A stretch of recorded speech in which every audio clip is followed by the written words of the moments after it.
A las 6:24, 23 grados 7 décimas la temperatura en la ciudad de Buenos Aires, 80 el porcentaje de la humedad. Hoy la mínima está prevista en 20 grados y la máxima en 25. Y también están previstas, no me saquen el mate que no lo terminé. Sí, pero estás tardando un rato, Están previstas tormentas aisladas en la ciudad de Buenos Aires durante la mañana, lluvias aisladas en la tarde. ¿Cuánto va a tardar en tomar mate? Y el cielo mayormente nublado en la noche. Basta. La cara de Carola. No. Cara de desasosiego. No, le ocupan la casa y se preocupa menos. Bueno, vamos a arrancar con las 5 cosas que pasaron esta semana y que ustedes tienen que saber. Ruido de mate. Ahora sí te lo devuelvo, gracias, muy rico. Gracias a vos por invitar. ¿Qué cosas pasaron? Primera, liquidación récord. Muchos bombos, muchos platillos estos días para hablar de las liquidaciones del agro. Liquidación de divisas, hablamos, por supuesto. Cerró el mes, ustedes saben. Estamos perdidos, pero efectivamente hoy es 2 de noviembre, el primer día de cada mes, o sea, ayer aparecieron los números de la liquidación de divisas. Ayer aparecieron los números de octubre y todo fue bombos y platillos, insisto con esto, porque el mes que terminó fue un octubre muy atípico. Muy atípico. Tuvo agroexportaciones por 2.553 millones de dólares, que es, escuchen, un 250% más que octubre del año pasado. Muchísimo. Está bien, el año pasado fue bajo, pero insisto con que este es un octubre atípico y estuvo casi 3% arriba de septiembre, del mes pasado. En lo que va del año ya entraron, dicen los exportadores, 21.300 millones de dólares. Insisto con que es un octubre atípico. Inclusive es el octubre con las mayores ventas o mayores liquidaciones de divisas de los últimos 22 años, que es un montón. Se dio un combo, mayor ritmo de ventas por parte de los productores, una molienda de soja que era un poco mayor a la esperada y más embarques de exportación de harina y de aceite sólido de soja. De hecho, ayer celebraba esto también Luis Caputo, el ministro de Economía, decía en Twitter, un octubre histórico en 22 años, que es desde que hay registro. De esto probablemente también aplique para más años, pero es desde que hay registro de la liquidación de exportaciones. Lo celebraba Caputo y ayer leía a productores decir de todas maneras, ¿alguien puede entender qué es lo que está pasando con esto? Porque esto significa que en otros octubres los productores no tienen la necesidad de vender tanta soja para que se exporte o para que se produzca aceite o harina, porque les da mejor el número y se pueden largar a sembrar sin tener que haber vendido toda la soja. Bueno, en este caso hay productores que están vendiendo la soja para cubrir costos. Ahí es donde dicen, entiendan que este récord que sale en números es porque algunos están secos, básicamente y en criollo. Lo cierto es que el número es récord igual. Después habrá que ver si es pan para hoy, hambre para mañana. Claro, esa era la otra discusión. Si esta liquidación de ahora no va a rebotar en los próximos meses. Probablemente sí. El volumen es el volumen que hay de soja. Exacto. Si lo vendes ahora, no lo vendes más adelante. Segunda cosa que pasó esta semana es que a pesar de las lluvias de las que estuvimos hablando mucho y que se dieron hasta la semana pasada y que dieron vuelta, vamos a decirlo, dieron vuelta por completo el escenario productivo, al menos en la región núcleo, en la zona núcleo agrícola. En la primera quincena de octubre, ¿se acuerdan que acá hablábamos de que el 80% del área de la zona núcleo estaba en situación de sequía, concretamente? Bueno, ahora los mapas muestran que el 80% de la región núcleo tiene reservas abundantes. Eso tiene que ver con que en el mes que acabamos de cerrar llovió en promedio 146 milímetros en la zona núcleo. Entonces mejoró la reserva de agua, pero, y hay un pero, la Bolsa de Comercio de Rosario alerta de todas maneras que el panorama no está fácil para los productores, que van a tener que enfocarse en lograr muy buenos rendimientos, en cosechar muy buen volumen de kilos por cada hectárea esta campaña, sobre todo pensando en compensar los márgenes muy bajos que tiene hoy la rentabilidad.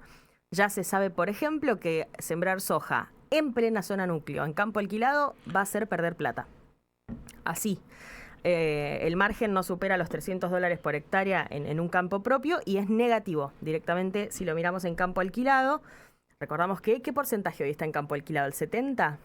El 70%. Un poquito menos, me parece. No. ¿Más si del no, un 70? poquito más. Sí. Tiene un poquito más. Un poquito menos. El 70% de lo que se siembra es en campo alquilado.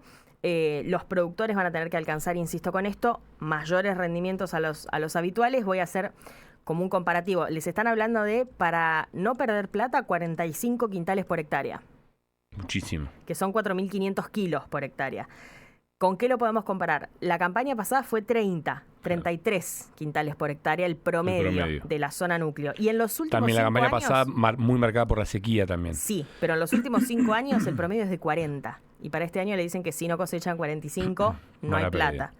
Entonces el número está complicado y ese es el alerta que está encendiendo la Bolsa de Comercio de Rosario. Tercera cosa, el gobierno sigue eliminando trámites para el campo, vienen avanzando con alguna desburocratización, simplificación del comercio de los productos del campo y están tratando de unificar con el sistema, con el SISA, el Sistema de Información Simplificado Agrícola.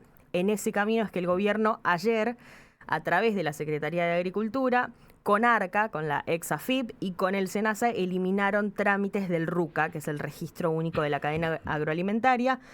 Las actividades, los trámites en el RUCA bajaron un 60% con esta resolución de ayer, según lo que dice el gobierno, pasan de ser 108 a 45 y las inscripciones, que implica básicamente aranceles, además de un trámite, bajarían de 54.000 a 24.000 y después va a ser el SISA el que cubra a los productores, a los operadores, a todos. Se publicaba ayer en el boletín oficial. Cuarta cosa, me van a decir, Carola, ya hablamos de esto, desde enero como hasta abril de este año, del impuesto inmobiliario rural en la provincia de Buenos Aires, que sigue siendo tema. Otra vez la pelota del patio, decía mi abuela. Sí. Exacto. Es tema, ¿por qué?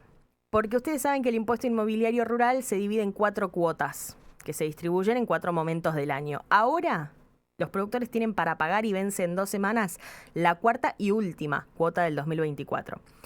El gobierno cuando presentó el presupuesto y mostraba lo que iba a cobrar en todo el año por este impuesto, ya había dado la pauta de que la cuarta cuota iba a ser mucho más alta y que iba a venir con aumentos de hasta 100%.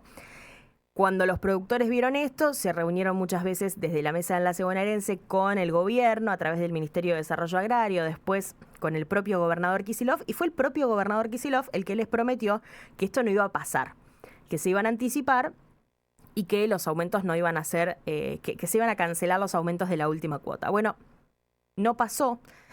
En el medio no se volvieron a reunir. Hace 2 meses que la Mesa de Enlace Bonaerense le pidió, ya anticipándose, una reunión, una audiencia al gobernador Kicillof, todavía sin respuesta. Y en el medio, mientras esperaban por esa respuesta, se emitieron esas facturas, esas boletas de la última y cuarta cuota, que vinieron, sí, en muchos casos con hasta 100% de aumento.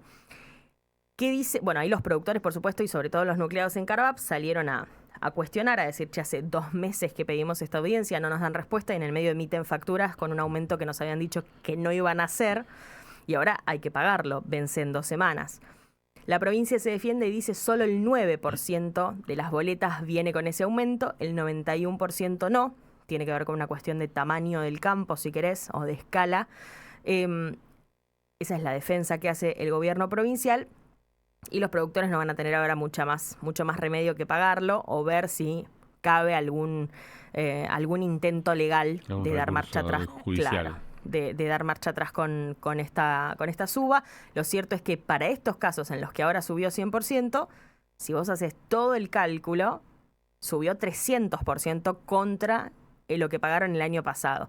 Así que vamos a decir que hay alguien que le ganó la inflación este año y que fue el impuesto inmobiliario rural en la provincia de Buenos Aires. La última cosa que pasó esta semana es un dato, es una encuesta, hay que tomarlo como tal, pero hay una encuesta que dice que baja la confianza de los productores agropecuarios argentinos en el gobierno de Milei. Baja un poco en relación a mediados de año, básicamente. Es un índice que hace la Universidad Austral y dice que la confianza de los productores en el gobierno cayó 5% de julio para acá y que el 65% de los productores tiene ya decidido no invertir en activos fijos de acá a un año. ¿Qué motivos dan los productores en esta encuesta?